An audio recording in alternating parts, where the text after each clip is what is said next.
राम राम। आप देख रहे हैं प्रदेश का नंबर 1 और सबसे भरोसेमंद news channel India news Haryana पे हूं आपके साथ पराग गुप्ता। चुनावी समर के बीच सियासी दलों ने कमर कस ली है, लेकिन चुनावी तैयारियों की चकाचौंध में नेताओं के दल बदल का खेल भी शुरू हो चुका है। पूर्व विधायक रामपाल माजरा एक बार फिर से इनेलो में वापसी कर चुके हैं। इनेलो में शामिल होते ही रामपाल माजरा को प्रदेश अध्यक्ष नियुक्त किया गया। रामपाल माजरा 2019 के विधानसभा चुनाव से पहले बीजेपी में शामिल हुए थे, लेकिन कृषि कानूनों के खिलाफ आंदोलन के दौरान उन्होंने पार्टी छोड़ दी थी। वहीं चुनावी साल में कांग्रेस को भी झटका लगा है। भिवानी महेंद्रगढ़ सीट से चुनाव लड़ने वाले कांग्रेस नेता राव बहादुर सिंह जेजेपी में शामिल हो गए हैं। जेजेपी प्रदेश अध्यक्ष निशांत सिंह और पूर्व डिप्टी सीएम दुष्यंत चौटाला ने उन्हें पार्टी में शामिल कराया। ऐसे में सवाल उठता है कि दल बदल राजनीति से कितना नफा और कितना नुकसान होगा। क्या दल बदल से चुनावी समीकरण बदलेंगे और हरियाणा की राजनीति में दल बदल का क्या असर होगा?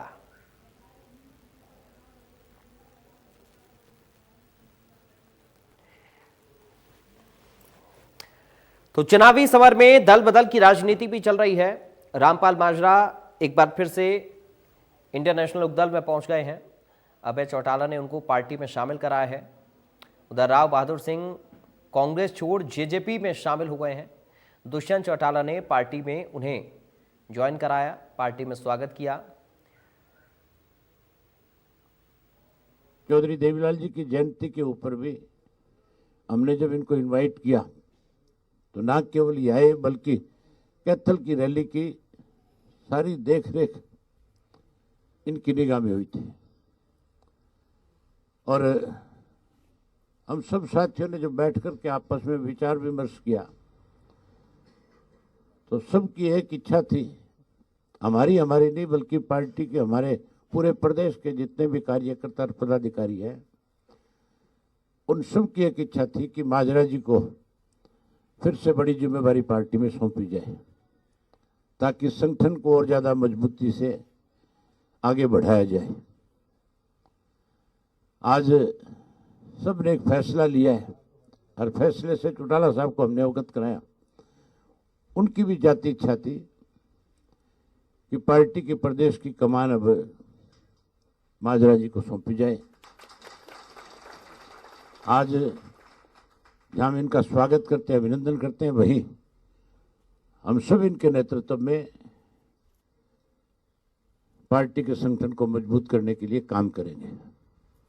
आज कुछ ऐसे बातें हैं कि सरकार के कुछ दावे इस प्रकार के हैं, हमारी पारदर्शी सरकार है। 32 से 42 पेपर भेज दिए जाते हैं और फिर ये कह देते हैं कि हमारी सरकार पारदर्शी है। 235 कोऑपरेटिव बैंक में लगा दिए जाते हैं बुला के घर से। और हमारे वहाँ के विधायक पर्चा दर्ज कराते हैं पुंडरीके के मेरे बेटे से पैसे ले लिए, जिसका समर्थन भी भारतीय जनता पार्टी को है। और इसी प्रकार से हमारे नौजवान बाहर जा रहे हैं, विदेशों में जा रहे हैं। ले दे के फौज थी, उसमें भी अग्निवीर कर दिए। और इन्होंने ये कहा विशेष तौर से कि किसान के लिए हम आमदनी दोगुनी कर देंगे। ना दोगुनी हुई, ना स्वामीनाथन योग की रिपोर्ट लागू हो सकी, ना एमएसपी का कानून बना और जीएसटी भी किसानों पर ही ज़्यादा थोपा गया। हमने वो बूथ कैप्चरिंग करवाते रहे। जब सत्ता में थे तो बूथ कैप्चरिंग के माध्यम से वो जीतते थे।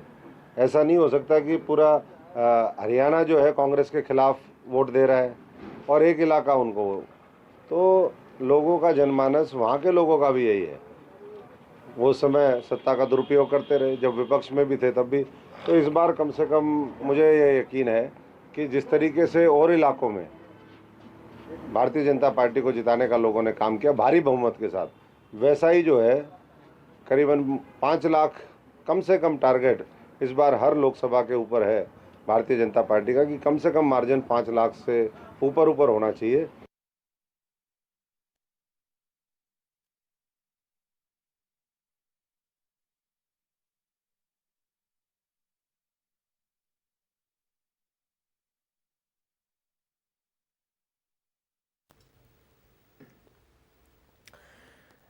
तो राजनीतिक रिएक्शन आपने सुन लिए। आज हम चर्चा इसी पर करेंगे कि जो दल बदल वाली राजनीति चल रही है इस वक्त चुनाव से ठीक पहले, उसका क्या प्रभाव हरियाणा की राजनीति पर पड़ने वाला है, अलग अलग दलों पर पड़ने वाला है, किसका नफा किसका नुकसान होने वाला है और कैसे पॉलिटिकल पार्टीज इस दल बदल की राजनीति को देखती हैं।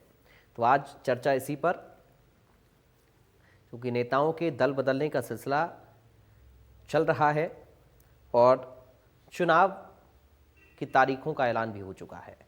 कुछ खास मेहमान जुड़ गए हैं इस वक्त, आपका परिचय करा दें। बीजेपी से प्रवक्ता प्रोफेसर वीरेंद्र चौहान हैं। प्रोफेसर वीरेंद्र चौहान जी, आपका स्वागत है।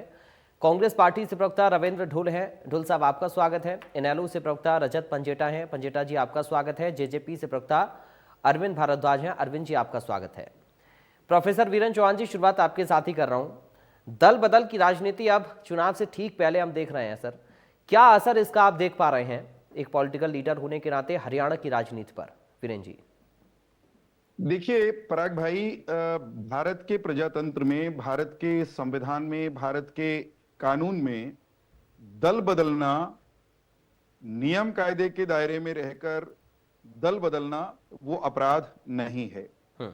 चुनाव का मौसम जब भी आता है, वैसे तो कोई भी नेता कभी भी दल बदल लेता है, नेता भी बदलते हैं, विधायक, निर्वाचित विधायक, सांसद भी दल बदल सकते हैं, लेकिन चुनाव का समय, चुनाव का मौसम विशेष तौर पर ऐसा अवसर होता है जब राजनेता अपना नफा नुकसान सोचते हुए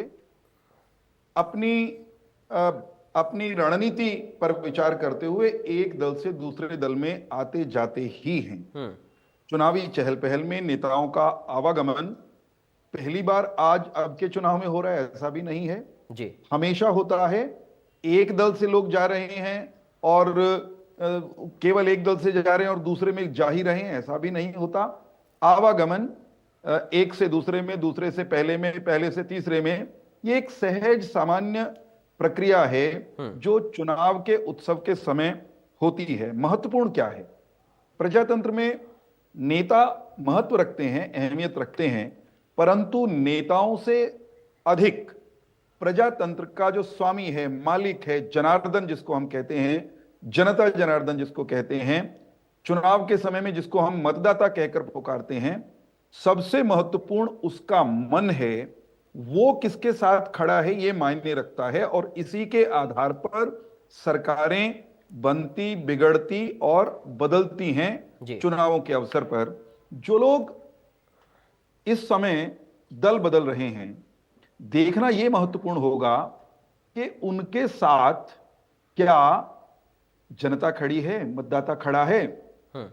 ये निश्चित तौर पर अगर ये आप और हम मूल्यांकन किसी के बारे में कर लेंगे तो फिर उसको जोड़ घटा करके आप ये कह सकते हैं कि अमुक दल घट गया, अमुक दल बढ़ गया।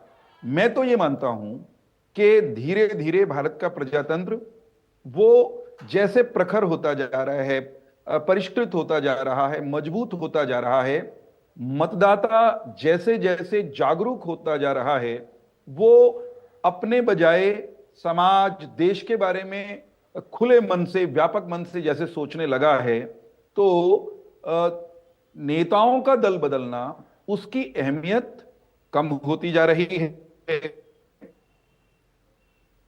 विचारधारा किसकी क्या है, कौन आज कहां खड़ा, इसके बजाय यह महत्वपूर्ण है कि किस दल का विचार क्या है। कौन सा दल अगर सत्ता में है तो वो देश को क्या दे रहा है, समाज को क्या दे रहा है। जो सत्ता में नहीं है और आने के लिए लालायित है, वो क्या दे सकता है। मतदाता आजकल उस पर विचार करते हुए अपना निर्णय लेता है। मैं हमेशा एक बात और जोड़ता हूं इसमें कि जैसे जनता को मन बदलने का अधिकार है ना, ऐसे ही नेता को भी अगर दल बदलने का अधिकार है तो उसमें बहुत ज्यादा किसी को परेशान नहीं होना चाहिए। 24 का चुनाव स्पष्ट रूप से दो चीजों के बीच में है।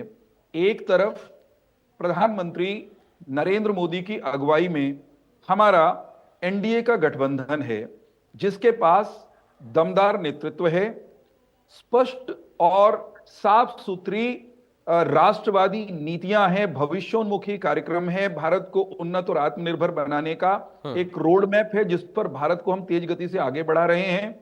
और दूसरी तरफ राहुल गांधी और उनके कुनबे परिवार की अगुवाई में इंडी गठजोड़ है, जो गठजोड़ कंफ्यूज्ड है, जो करप्ट लोगों का गठबंधन है और जो थोरोली कम्युनल है, जिसको भगवान राम के मंदिर में सांप्रदायिकता दिखाई देती है, जो ठीक। मुस्लिम तुष्टीकरण के लिए इस हद तक जा सकता है ठीक कि है। भारत के देवी देवताओं को गाली देने वालों को गले लगा ले, और इस हद तक गिर सकता है जिसका नेता कि वो ये कह दे भरी सभा में खड़े होकर के कि हमारी लड़ाई तो शक्ति के साथ है, ठीक जो है। ये भी नहीं जानता कि भारत में शक्ति का अर्थ नारी शक्ति है।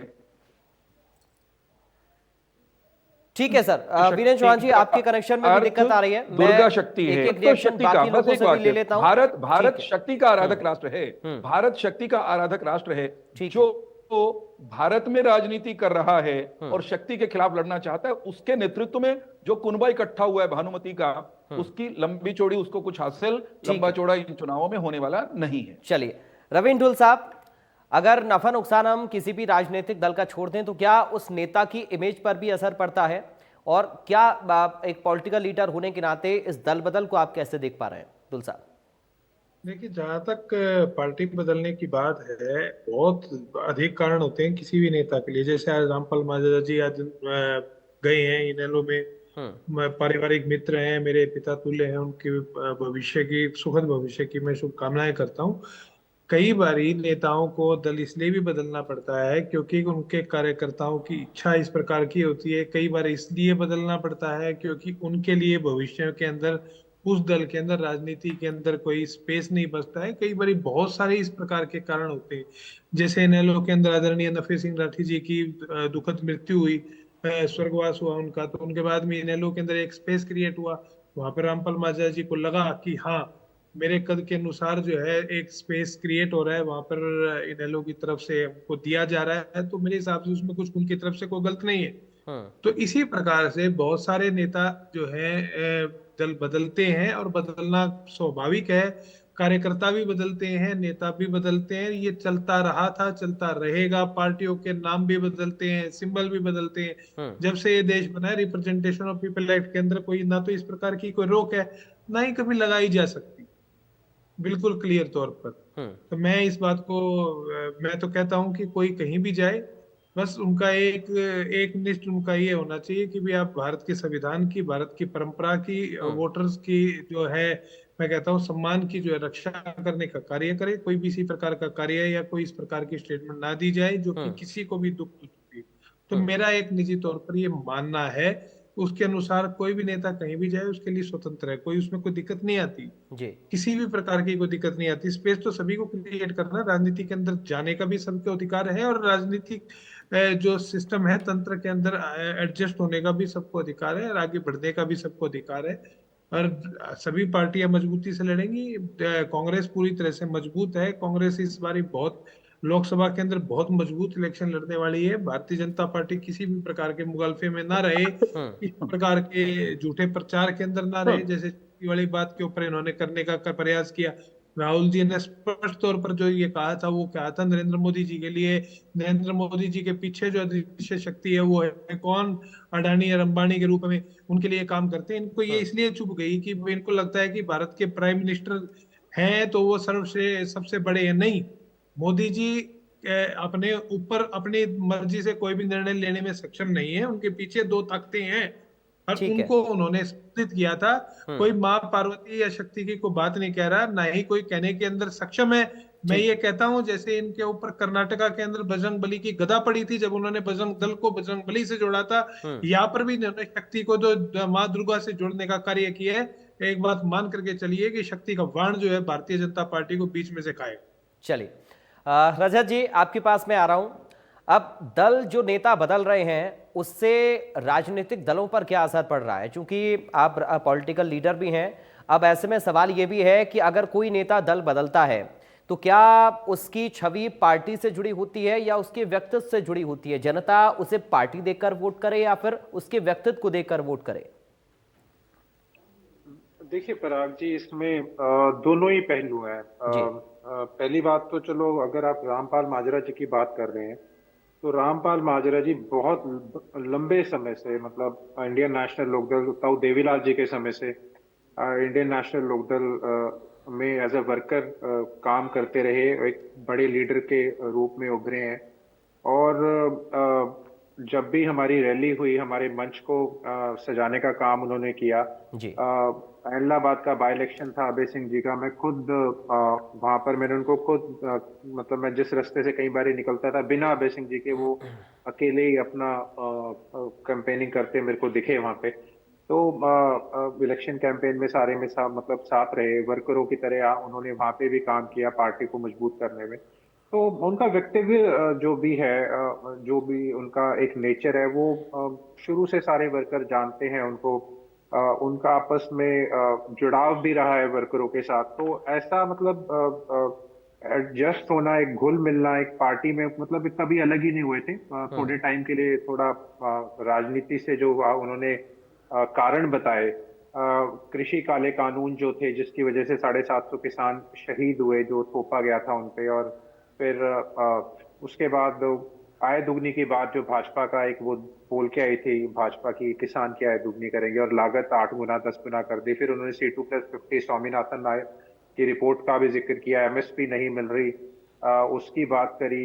सरसों में आज जैसे बताया गया जी। 700 रुपए कम MSP से पिट रहा है, GST लगा दिया किसानों के ऊपर। उसके बाद फिर घोटाले युवाओं में, फिर अग्निवीर और कौशल रोजगार योजना, फिर पेपर लीक हो रहे हैं। तो बहुत सी ऐसी चीजें हैं कि जिनकी वजह से वो भारतीय जनता पार्टी से जो उन्होंने छोड़ने का काम किया था, उन्होंने वो वजह बताई। उसके बाद देखिए कहीं ना कहीं जो चौहान साहब भी कह रहे हैं कि जनता बहुत जागरूक हो गई है, वोटर बहुत जागरूक हो गया। जी। और ये भी देखना होता है कि उनके साथ कोई भी लीडर है, उनके साथ उनके पीछे उनका अपना सिद्ध साधना राजनीति में उनका है, या लोग सच में ही लोगों की सेवा करना है। जी। कहीं पे लोगों को, जनता को आपकी जरूरत है, कहीं मंडियों में आपकी फसल नहीं बिक रही, या आपके साथ अनदेखी हो रही है, या नाइंसाफी हो रही है, कहीं पे नशे का कोई दिक्कत है, या फिर और जो सामाजिक जैसे कुकृतियां हैं, जो समाज में जो इस टाइप के लोग हैं, और आपको पता है कि आपकी जो आवाज है वो जनता तक नहीं पहुंच रही, और कोई नेता ऐसा है जो आपकी आवाज सड़क से लेकर सदन तक उठाता है, तो देखिए जनता का फिर हार्ट कैप्चर होता है उसमें। आप वो जिसका एक बार हार्ट कैप्चर हो जाए ना, कहते हैं दिल जीतने वाली बात, दिल पे राज करना, फिर उसके बाद वो वोटर देखता है कि ये बुरे वक्त में हमारे साथ खड़ा रहा है, जी। ये इसका राजनीति का करने का ढंग लोगों के बीच में रहने का है। ये केवल सत्ता पाने के लिए राजनीति ये दल नहीं करता। इंडियन नेशनल लोकदल की मैं जहां तक बात करूं, सत्ता का लालच हमारा उद्देश्य नहीं है। हमारा उद्देश्य जनता का दिल जीतना है कि हम आपके लिए हर जगह खड़े हैं, आपकी सदन से लेकर, सड़क से लेकर सदन तक आपकी आवाज उठाएंगे। कहीं धरना लगाना है, कहीं बेइंसाफी हो रही है सरकार से, कहीं अड़ना है, तो वो काम करने का काम इंडियन नेशनल लोकदल जो है, और वो हमारा DNA है, वो हमारा नेचर है, वो हमारी शुरू से राजनीति करने का हमारा तरीका है, हमारी कार्यशैली है। और जो आपने प्रश्न किया, देखिए ये तो पूरे देश में अब चलेगा, ये पूरे देश में चलेगा, केवल हरियाणा में नहीं। ढोल जी की बात से भी मैं सहमत हूँ। परमिंदर ढोल जी हमारी पार्टी के बड़े कद्दावर नेता रहे हैं, ऐसी कोई बात नहीं है। कभी भी बाद में भी भविष्य में आए तो उनका मोस्ट वेलकम है। लेकिन जो ये आप कह रहे हैं ना कि इस वक्त कई नेता होंगे जो उनका अपना पर्सनल हित भी साधेंगे, वो देखना है कि जनता उनके साथ कितनी खड़ी है। और इसमें मुझे नहीं लगता कोई बुराई भी है, अगर आपको कहीं आप नहीं एडजस्ट हो पा रहे हो, और इस समय आपको, अगर आपको लगता है कि आप एक फिट कैंडिडेट हो और आपके पीछे जनता, एक होता है कि सिर्फ नहीं मुझे तो सिर्फ इलेक्शन लड़ना है, कई नेता कई MLA चुन के आते हैं और वो बाद में जनता का सुध नहीं लेते, वो अपना ही जो हित है वो साधने में लगे रहते हैं, अपने आप को ही, अपने आसपास के कुछ लोगों तक ही वो सीमित रहते हैं, ना वो समाज के लिए काम करते हैं, ना अपने ना जात के लिए काम करते हैं, ना जमात के लिए काम करते हैं। वो कई बार सिर्फ अपना ही, उनको ही सत्ता चाहिए, कुर्सी चाहिए, और उनके लिए उसका बस उसी का मुंह सबसे ऊपर है, उसके बाद उनको कुछ नहीं दिखता। लेकिन हाँ, अगर कोई अच्छे लोग आपकी पार्टी में आते हैं तो उनका मोस्ट वेलकम है, और उनके लिए द्वार हमेशा खुले रहने चाहिए, मुझे लगता है, कोई भी दल। जी चलिए अरविंद जी, ये बताइए, पंजेटा साहब ने जो कहा, चूंकि जनता ही सिरमौर है, जनता जो चाहे वो कर सकती है, जनता किसी को भी सत्ता पर पहुंचा सकती है, कुर्सी पर बैठा सकती है, उतार सकती है, इसलिए कहते हैं कि जनता ही जनार्दन है। क्या बदलेंगे राजनीतिक समीकरण दल बदल से, अरविंद जी? देखिए, दल बदल एक सामान्य सी प्रक्रिया है और ऐसा नहीं है कि पहली बार किसी चुनाव में दल बदल किया जा रहा है या लोग एक पार्टी से दूसरी पार्टी की ओर जा रहे हैं। जी। जिस तरह से एक आम वोटर एक पार्टी से या एक विचारधारा से दूसरी विचारधारा की ओर पार्टी की ओर मूव करता है, इसी तरह से राजनीतिक लोग भी, चाहे वो कार्यकर्ता हों किसी पार्टी के या फिर नेता हों या विधायक हों, पूर्व विधायक हों, मंत्री हों, पूर्व मंत्री हों या सांसद हों, कोई भी हैं, वो सभी अपने सुविधा के अनुसार, अपनी पसंद के अनुसार पार्टियों को बदलते रहते हैं। देखिए, पर इसमें सबसे बड़ी बात ये है कि उनका जो पार्टी बदलना है वो उस पार्टी के लिए कितना फायदेमंद साबित होता है, ये एक देखने वाली बात है। राजनीतिक रूप से जो अच्छी छवि के और मजबूत लोग होते हैं, जिनका जनता में जनाधार होता है, जिनकी एक अपनी एक पहचान होती है अपने क्षेत्र में, वो किसी जब दल से जुड़ते हैं तो उसे यकीनन फायदा होता है और बड़ी मजबूती उसमें आती है। जैसे उदाहरण के तौर पे बताऊं, आज ही पूर्व विधायक हैं नांगल चौधरी से राव बहादुर सिंह जी, वो जननायक जनता पार्टी के साथ जुड़े हैं। वो एक अपने अहिरवाल में एक अच्छी पहचान रखते हैं, एक मजबूत कद्दावर नेता हैं और बड़ी साफ छवि के नेता हैं। तो हमें उम्मीद है इस तरह के व्यक्ति जब हमारी पार्टी के साथ जुड़े हैं, इस तरह का व्यक्तित्व जब जुड़ा है, तो उनके साथ उनके वोटर, उनके समर्थक और एक स्वच्छ जो छवि है वो कहीं ना कहीं हमारी पार्टी को भविष्य में बेनिफिट देगी। परंतु राजनीति में एक चीज और देखने वाली है कि जिस तरह से अब चुनावी माहौल है, तो अभी कुछ समय पहले दुष्यंत चौटाला जी ने हिसार की रैली में भी कहा था कि राजनीति जब चुनाव आते हैं तो लोगों का आना जाना ये एक सामान्य सी प्रक्रिया है। क्योंकि कुछ लोगों ने सवाल उठाया था, खासतौर मीडिया के साथियों ने उठाया था कि कुछ लोग पार्टी पीछे छोड़कर चले गए तो उस पर पार्टी क्या करेगी। तो ये कहा था, और उसी को देख लीजिए, आज एक पूर्व विधायक जो मैं बता रहा हूँ राव बहादुर सिंह जी हमारी पार्टी में आए। तो अब आगे भी देखेंगे 2, 4, 5 दिन में, 10 दिन में और भी बहुत बड़ी बड़ी ज्वाइनिंग हमारी पार्टी में होने जा रही है, हमारी पार्टी के साथ जुड़ने जा रहे हैं। और मैं अपनी नहीं, ये भी और भी जो राजनीतिक दल हैं, इन सभी के साथ यकीनन लोग जुड़ रहे होंगे और यही एक पार्टी के लिए कहीं ना कहीं मजबूती का स्तंभ होता है। वैसे तो देखिए, सबसे बड़ी बात यह है कि कोई भी पार्टी जो खड़ी होती है वो अपने ही मूल जो कार्यकर्ता उनके दम पे खड़ी होती है और वो मूल कार्यकर्ता ही उस पार्टी को विजय दिलाता है, उस पार्टी को सरकार में लाता है, सत्ता में लाता है और विधायकों को जिताता है। परंतु समय अनुसार कुछ लोग, कार्यकर्ता, वोटर और कुछ नेता भी पार्टियां बदलते रहते हैं, ये एक सामान्य सी प्रक्रिया है। हमें एक भरोसा ये है क्योंकि लोकसभा चुनाव है और लोकसभा चुनावों को देखते हुए सभी नेता अपनी सुविधा अनुसार, अपनी जिस तरह से उनके कार्यकर्ता या उनके अपने जो समर्थक हैं, उनकी जो राय है उसको लेकर इस तरह के डिसीजन लेते हैं, जिससे मैं तो अपनी बता सकता हूं कि हमारी पार्टी को यकीनन फायदा हुआ है और पार्टियों के बारे में तो उनके प्रवक्ता बैठे हैं, ये बताएंगे और यकीनन इसका फायदा हमें आने वाले समय में मिलेगा। जिस तरह से दुष्यंत चौटाला जी ने जो काम प्रदेश की भलाई के लिए पिछले 4.5 सालों में किए, उसका हमें जरूर फायदा मिलेगा। उसी की बदौलत है कि मजबूत लोग, अच्छे लोग जो भविष्य में हमारी पार्टी को ताकत देंगे, इस तरह के लोग आज पार्टी के साथ जुड़ रहे हैं। चलिए वीरेंद्र जी, अब मैं आपसे ये समझना चाह रहा हूं सर कि राजनीतिक दलों की जिम्मेदारियां अब क्या हैं ऐसे नेताओं को लेकर जो कि उनकी पार्टी छोड़ना चाहते हैं, उनकी पार्टी को छोड़ रहे हैं, क्योंकि सबकी अपनी आकांक्षाएं होती हैं और कई सारी बातें हो रही हैं कि अगर कोई कहीं एडजस्ट नहीं हो पा रहा है तो स्वाभाविक सी बात है कि जनता के लिए ही जनप्रतिनिधि काम करते हैं और जनता के कामों को अगर ना कर पाएं किसी पार्टी में रहकर तो ये स्वाभाविक है कि उनका पार्टी छोड़कर वो कहीं ना कहीं और जाएंगे। तो ऐसे में पार्टी की जिम्मेदारी क्या बन जाती है? और एक रिएक्शन और चाहूँगा, चूँकि आप हंस रहे थे, अभी पंजेटा जी जो बात कर रहे थे, टुल साहब का स्वागत कर रहे थे, वीरेंद्र जी।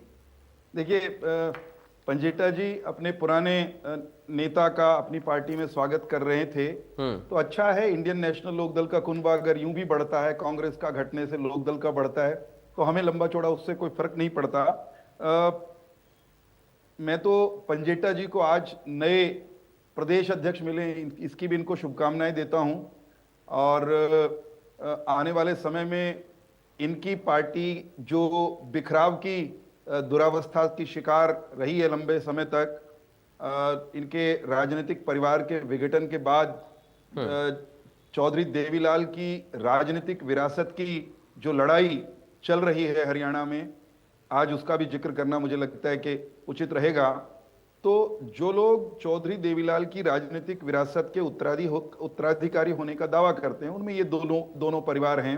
हम ये कहते हैं कि हम भी अपने हिस्से का उत्तराधिकार उनका लेकर के चलते हैं। उनके किए हुए अनेक अच्छे कामों को हमने अपनी सरकार में आगे बढ़ाया है, लेकिन जो पारिवारिक आधार पर उनकी राजनीतिक विरासत का उत्तराधिकार क्लेम करने वाले दल हैं, जननायक जनता पार्टी और इंडियन नेशनल लोकदल, आने वाले समय में ये देखना काफी इंटरेस्टिंग होगा कि उस विरासत का रियल असल हकदार जनता या इनके जो समर्थक हैं, बचे कुछ जितने भी हैं, वो किसको मानते हैं। पिछले चुनाव से पहले इनके राजनीतिक परिवार में, चौटाला परिवार में जो विघटन हुआ था, उसके बाद सीधे चुनाव हुआ हरियाणा का, और उसमें जनता ने ये देखा था, मुझे इसके लिए कुछ जोड़ने घटाने की आवश्यकता नहीं है, जब ये दोनों के दोनों ये कहते हुए जनता के बीच में गए कि हम चौधरी देवीलाल की राजनीतिक विरासत के उत्तराधिकारी हैं, तो हरियाणा की जनता ने कम से कम जो वोट दिया, इनके समर्थकों ने कह लीजिए जो वोट दिया, स्पष्ट कर दिया था कि जेजेपी उसमें बड़ा शेयर ले पाई थी, और जेजेपी ने भी ये क्लेम किया था कि हम रियल अधिकारी हैं।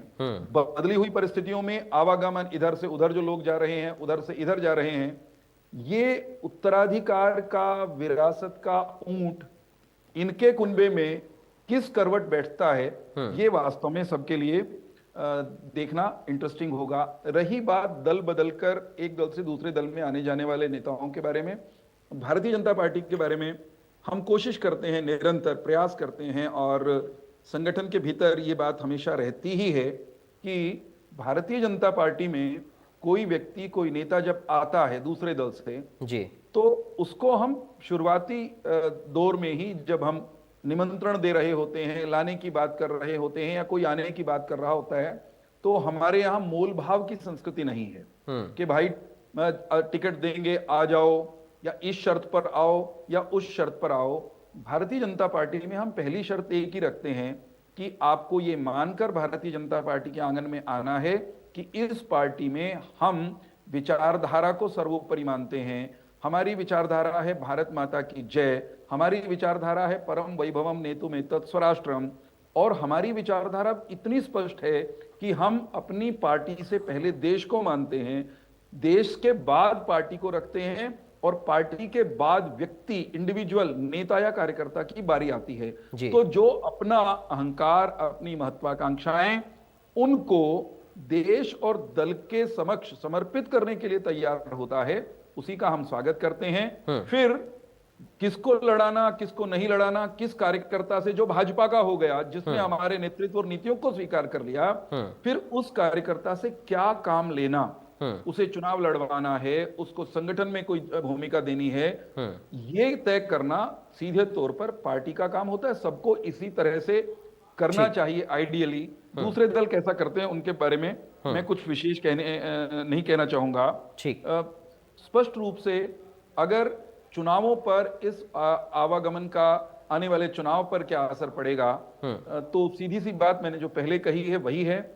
लोकसभा का चुनाव है साहब, लोकसभा के चुनाव में बात राष्ट्र की होगी, बात देश किन हाथों में रहे, देश की लाल किले की तिरंगे वाली डोर किसके हाथ में रहे, इस बात का फैसला होना है। कई राजनीतिक दल, जिसमें कांग्रेस भी शामिल हो गई है, हरियाणा में इंटरेस्टिंग बात हो रही है कि कांग्रेस भी किसी रीजनल पार्टी की तरह, कांग्रेस की लीडरशिप लोकसभा के चुनाव में विधानसभा चिल्ला रही है, क्योंकि उनको पता है कि राष्ट्रीय चुनाव में राष्ट्रीय नेतृत्व उनका इतना कमजोर है कि उसका राष्ट्रीय मुद्दों का अगर वो जिक्र करेंगे तो मात खाएंगे, राजनीतिक रूप से मार खाएंगे।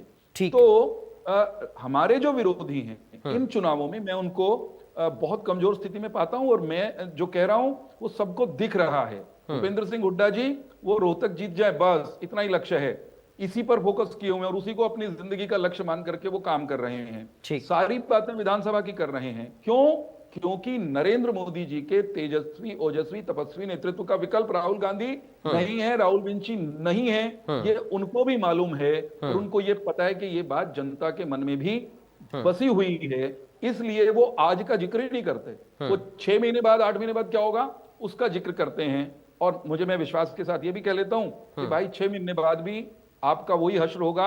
अब आप 10 की 10 लोकसभा हारोगे, हाँ। और 6 महीने बाद जब हम विधानसभा में चुनाव लड़ने जाएंगे तो तीसरी बार भारतीय जनता पार्टी की सरकार ठीक है। हरियाणा की जनता चुनेगी।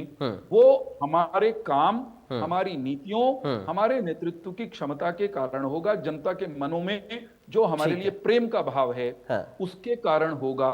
और कांग्रेस की स्थितियां इसलिए नहीं बदलेंगी। वैसे लोकदल पर भी ये बात लागू होती है कि 14 में कांग्रेस जिस अवस्था में थी हरियाणा में, कांग्रेस की सेंट्रल या स्टेट की लीडरशिप जिस तरह से कंफ्यूज्ड, करप्ट थी, कम्युनल थी, वो 19 में भी थी, वो 24 में भी है। कोई परिवर्तन नहीं आया। ठीक है। कोई सुधार के लक्षण इनकी लीडरशिप ने दिखाए हों ठीक तो है। वो जनता अपने आप तय कर लेगी। हाँ। मुझे तो रत्ती भर बदलाव इनकी लीडरशिप और इनकी राजनीति ठीक है। के स्टाइल में आज भी दिखाई नहीं देता। ये बात मुझसे ज्यादा मैं समझता हूं वो जनता समझती है। हमको जनता की, हरियाणा के लोगों की समझबूझ पर पूरा भरोसा है। चलिए, भारतीय जनता पार्टी का दौर है जी। भारतीय जनता पार्टी के साथ हरियाणा की जनता मजबूती के साथ खड़ी होगी। और 400 पार का जो लक्ष्य रखा है हमने, 10 के 10 कमल खिला करके हम मोदी जी के गुलदस्ते में सजाने वाले। चलिए ढुल साहब, एक सवाल और महत्वपूर्ण है। चूंकि जब किसी भी दल में कोई दूसरे दल का नेता शामिल होता है तो उस दल के पुराने नेताओं को इस बात की चिंता रहती है कि कहीं हमें दरकिनार ना किया जाए। ये एक बड़ा प्रश्न है, इस पर मैं चाहूंगा आप अपनी बात रखें। देखिए, ये भी एक, मैं कहता हूँ कि लोकतंत्र के अंदर एक रूटीन प्रक्रिया है। बट नेचुरल सी बात है, किसी भी व्यक्ति को यदि कोई कंपटीशन दिखता है, यदि वह कोई इच्छा रखता है, उसे कभी भी जो है ये चीज सुहाती नहीं कि कोई नया व्यक्ति आकर के उनकी जगह को ओवरटेक करने की जो है प्रयास करे। कभी भी नहीं सुहा सकती। ये एक नॉर्मल, एक नेचुरल ह्यूमन नेचर है, इसमें कोई खास बात नहीं। जो मजबूत होता है वो आगे निकलता है, जनता जिसको आशीर्वाद देती है वो आगे निकलता है। कभी भी कोई भी राजनीतिक पार्टी जिसको आशीर्वाद देती है वो आगे निकलता है। इसमें कोई दिक्कत किसी प्रकार की आती नहीं। जहां तक बात रही बाकी चीजों की, जो वीरेंद्र जी ने कुछ चीजें कांग्रेस के बारे में कहने का काम किया है, मैं कहता हूं कि जहां तक बात भ्रष्टाचार की है, भ्रष्टाचार के अंदर भारतीय जनता पार्टी ने जिस प्रकार से इलेक्टोरल बॉन्ड के अंदर जो उगाही गैंग बनाया, उगाही गैंग, मैं कहता हूं हफ्ता वसूली का काम किया, उससे बड़ा भ्रष्टाचार जो है इस देश के अंदर आजादी के बाद तो कभी नहीं हुआ। हाँ, ये कभी इन्होंने 2G स्पेक्ट्रम का झूठा केस लगा करके जनता के आगे बात करने की कोशिश करी, वो जाकर के कोर्ट से खारिज हुआ सारा मामला, और पता लगा कि वो सब का सब मामला झूठा था। सबको पता है सब चीजों का। भ्रष्टाचार के आरोप जो है कांग्रेस के ऊपर बहुत पुराने हो गए हैं। कारण क्या है कि ये ना तो कोई चीज साबित कर पाए। ये सुप्रीम कोर्ट से ईडी वाले मामले में कितनी गालियां खाई इन्होंने, क्यों खाई? कि बार बार सप्लीमेंट्री चार्जशीट पेश कर रहे हो श्रीमान। कारण क्या है कि सप्लीमेंट्री चार्जशीट पेश करने से होता क्या है कि जो बंदा जेल के अंदर है उसकी कस्टडी बढ़ जाती है। लोगों को, नेताओं को जेल में रखने के लिए ईडी का इस्तेमाल करना, ईडी की प्रक्रिया का दुरुपयोग करना, ये तो चीज आज सुप्रीम कोर्ट ने कही है, मैं थोड़ी ना कह रहा हूं। तो इनके भ्रष्टाचार के आरोप की ये सच्ची हकीकत तो ये है कि इनके उगाही गैंग का एक सदस्य है ईडी के बनिस्पत इनकी उगाही नेताओं को जो है कमजोर करना, उनको मजबूर करना, पार्टियां छोड़ने के लिए अपने साथ लेकर के आना, ये लगातार इनका चलता रहेगा। और जहां तक बात नरेंद्र मोदी जी के उबाऊ नेतृत्व की है, तो इनका उबाऊ नेतृत्व इस बार ठोकर खाने वाला है। कारण क्या है कि जनता इनको बाहर निकालने का मन बना चुकी है। युवा नेतृत्व इस देश के अंदर अपनी जगह लेकर के आएगा, अपने आप रिप्लेसमेंट करेगा। इनको चिंता करने की जरूरत नहीं कि कैसे करेंगे। कितने भी आरोप लगाए, कितनी भी प्रशंसा करें, फेल होना तय है।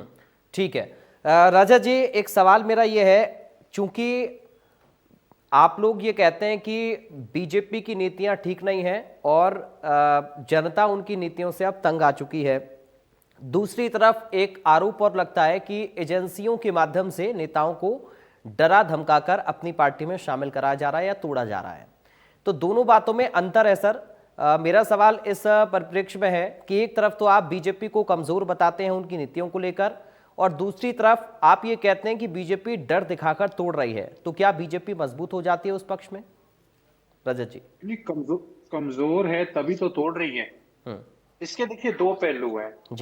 एक तो है ईडी, इनकम टैक्स, जीएसटी और सीबीआई के जो ऑफिशियल्स हैं, उनको आपने भेजा और 5-6 बताऊंगा मैं आपको। रुइया ब्रदर्स, आसलर मित्तल, भारती एयरटेल और GMR group, future gaming group और आरपीएसजी ग्रुप।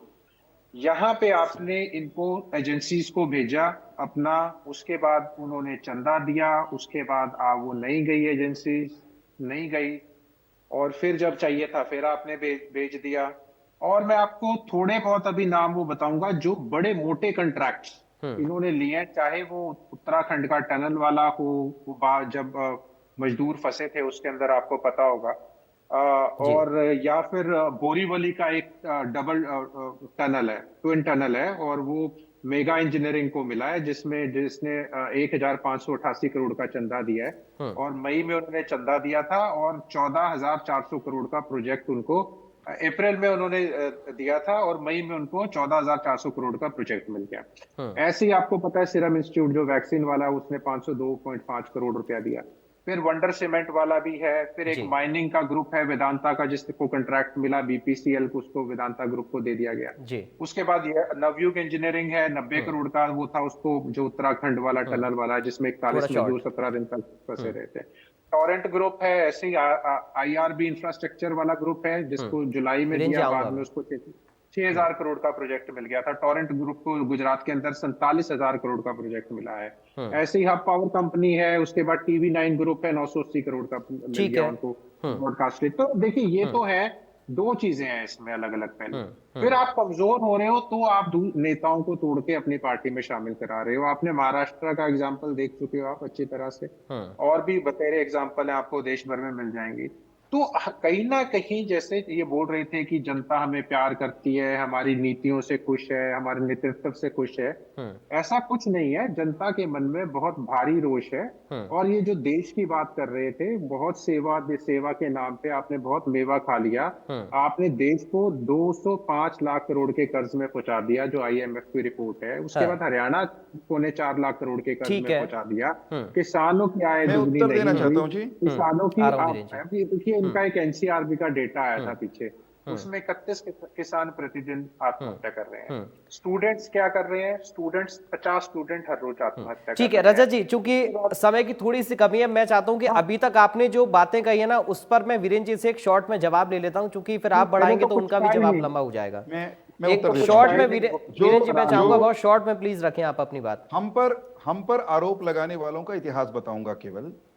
इंडियन नेशनल लोकदल सत्ता में रही है, अलग अलग नाम से रही है, अलग अलग सिंबल के साथ रही है, हमारे पार्टनर भी रहे ये गठबंधन में। लेकिन इंडियन नेशनल लोकदल की जो छवि हरियाणा के जनमानस में है, वो रेहड़ी से लेकर के उद्योगपतियों के उद्योग और लोगों की कोठियां, गाड़ियां लूटने वालों। रुको देखो रजत भाई, बिल्कुल नहीं बोला था आपकी बारी में, मैं बिल्कुल नहीं बोला था, बिल्कुल नहीं बोला था आपकी बारी में, बिल्कुल आपकी बारी में नहीं बोला था। रुको ना, रुको। अच्छा रजत जी, एक बार सुन लेते हैं। This is not the way, this is not the way. अरे बातें करते हो अपनी बारी में, सुनते नहीं हो।